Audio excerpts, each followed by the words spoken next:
ಕೊಡಗು ಜಿಲ್ಲೆಯಾದ್ಯಂತ ಮತ್ತೆ ನಿನ್ನೆಯಿಂದ ಮಳೆ ಆರಂಭವಾಗಿರುವಂಥದ್ದು. ಅದರಲ್ಲೂ ಪ್ರಮುಖವಾಗಿ ದಕ್ಷಿಣ ಕೊಡಗಿನ ಪೊನ್ನಂಪೇಟೆ ತಾಲೂಕು ಅಲ್ಲಿ ಮತ್ತು ಸೋಮವಾರಪೇಟೆ ತಾಲೂಕಿನಲ್ಲಿ ಅತಿ ಹೆಚ್ಚು ಮಳೆಯಾಗ್ತಿರುವಂಥದ್ದು.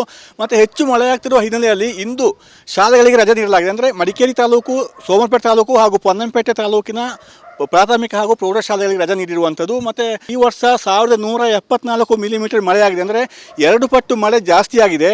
ಆದ್ದರಿಂದ ಇನ್ನೂ ಕೂಡ 2 ತಿಂಗಳು ಬಾಕಿ ಇದೆ. ಈ 2 ತಿಂಗಳಲ್ಲಿ ಇನ್ನಷ್ಟು ಮಳೆ ಸುರಿಯುವಂಥ ಸಾಧ್ಯತೆ ಕಂಡು ಬರ್ತಾ ಇದೆ. ಮತ್ತು ಈಗೇನು ಮಳೆ ಮತ್ತೆ ಹೆಚ್ಚಾಗಿರುವಂಥದ್ದು, ಇದರಿಂದ KRS ಡ್ಯಾಮಿಗೆ ಹೆಚ್ಚಿನ ನೀರು ಹರಿದು ಹೋಗ್ತಿದೆ. ಕೆಲವೇ ದಿನಗಳಲ್ಲಿ KRS ಡ್ಯಾಮ್ ಕೂಡ ಈಗ ಭರ್ತಿಯಾಗುವ ಎಲ್ಲ ಸಾಧ್ಯತೆ ಕಂಡು ಬರ್ತಾ ಇದೆ. ಇನ್ನು ಕೊಡಗಿನಲ್ಲಿರುವ ಹಾರಂಗಿ ಜಲಾಶಯ ಇದೆ, ಅದು ಕೂಡ ತಿಂಗಳಿಗೆ ಮೊದಲೇ ಈ ವರ್ಷ ಭರ್ತಿಯಾಗಿರುವಂಥದ್ದು. ಇನ್ನು ಮಡಿಕೇರಿಯಲ್ಲಿ ಇದ್ದೇವೆ.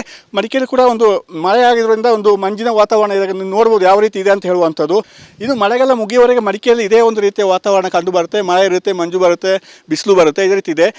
ಇನ್ನೂ ಒಂದು 2-3 ದಿವಸ ಇದೇ ರೀತಿ ಮಳೆ ಇದೆ ಅಂತ ಹೇಳಿ ಹವಾಮಾನ ಇಲಾಖೆ ಒಂದು ಮುನ್ಸೂಚನೆಯನ್ನು ಕೂಡ ಕೊಟ್ಟಿದೆ.